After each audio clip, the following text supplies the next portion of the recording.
Good evening, everybody. This is Sweat, and sorry for the lack of videos past couple days. I really didn't intend to take a short break, but we kind of had to. We had a little bit of a miscommunication with our cable and internet provider, and our voluntary disconnect happened a few days earlier than planned. But we're back. We've got new internet service, and once again back and running. And I'm bringing you actually about 3 consecutive matches, I believe it is, from the close quarters maps, and I'm using the L86A2 in all of them. I believe it's just the heavy barrel attachment with the Cobra sight and the foregrip. Actually, I tried the foregrip out instead of the Bipod, and still kind of iffy on that whole setup. I'm big believer in Bipods on LMGs above foregrips, but that's just me. That's just my own personal style. But anyway, kind of wanted to talk about, guys, was the Medal of Honor hype. There's been a lot of Medal of Honor hype lately, just in the past couple days, and rightfully so. They keep coming up with new news,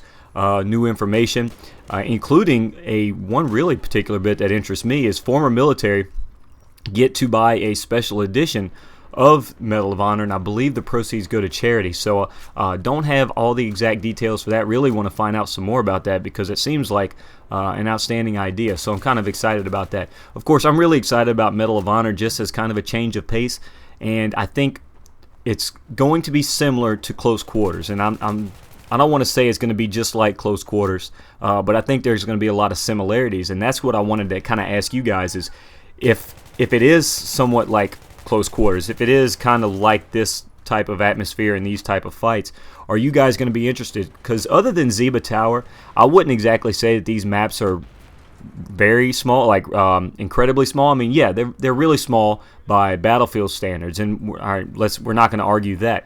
But are they really that small in the grand scheme of things? Because sometimes, especially with the multi-levels and everything, you can actually run around for a little while and avoid people or not find somebody if you find yourself out of the loop. And there's some people doing yard work outside, so I apologize if there's some interruption to this video. But the maps aren't incredibly tiny. That by Battlefield standards, absolutely they're small. By just video game standards, by 16-man servers, 24-man servers, they're not really that tiny. So if Medal of Honor is supposed to be kind of the bridge the gap between Call of Duty and Battlefield, as far as size-wise goes, I think that it's going to be kind of similar to close quarters, and of course it's going to be similar in the fact that it's destructible environment, which is we can say is kind of false advertisement because other than a few papers and grenades, the only walls you can really shoot through, I believe, are on Zeba Tower. For the rest of it, it's just kind of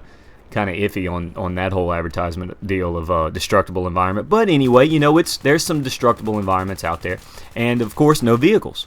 I believe that's supposed to be a heavy emphasis in Medal of Honor, gun-on-gun gameplay. So yeah, I really think that Medal of Honor will have a lot in common with this close quarter system, and I think I'm excited about that. I mean, I think you guys should be excited about that because I've always been a big proponent for the for gun-on-gun. If you check my stats, I probably have, I know on Xbox I have like 6 times the amount of time spent on foot as I do in vehicles, and I can't imagine it being any even close to that on PC. I'm pretty sure there's probably 9 or 10 times the amount of time on foot instead of in vehicles. I like using vehicles, and don't get me wrong, but I would rather just be on foot and gun-on-gun, and that's even on PC. So with Medal of Honor, I think that's something we can be excited about. I think this is a really good window to see how it's going to perform, with destructible environment and with strictly gun-on-gun.